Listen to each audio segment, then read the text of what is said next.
समाचार अब तक, सत्य का साहस। 27-28 तारखेपर्यंत जवळपास आघाडीच्या सगळ्या जागांचं फायनल आणि जवळपास आता त्या याच्यावर आलेलं आहे। पुण्याला महाविकास आघाडीची जाहीर सभा 24 तारखेला आयोजित केली आहे। त्याच्यात आम्ही सगळेजण राहू आणि महाविकास आघाडी ऑलरेडी महाराष्ट्रामध्ये जे काही आता सर्वे आणि कार्यकर्त्यांमधला उत्साह आपण पाहतो आहे,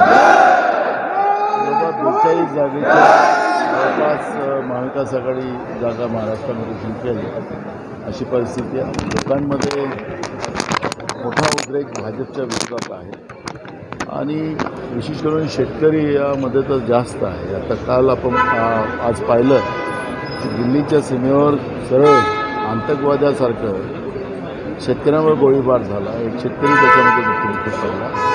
भाजपची शेतकरी विरोधी धोरण, युवांच्या विरोधातलं धोरण, गरिबाच्या विरोधातलं धोरण हे सगळं BJPच्या अंगलट आपल्याला पाहायला मिळेल आणि देशामध्ये सत्ता परिवर्तन आपल्याला म्हणून आम्ही लढतो आहे। त्याच्यामुळे महाविकास आघाडी हाच आमचा त्याच्यातला महत्त्वाचा मुद्दा आहे। त्यामुळे काँग्रेसला जास्त मिळालं आहे की सेनेला मिळालं की राष्ट्रवादी शरद पवारांना मिळाला हा विषय नाही आहे आमच्यावर। त्याच्यामुळे भाजपला महाराष्ट्रातून कसं हाकलता येईल हा उद्देश आमचा आहे।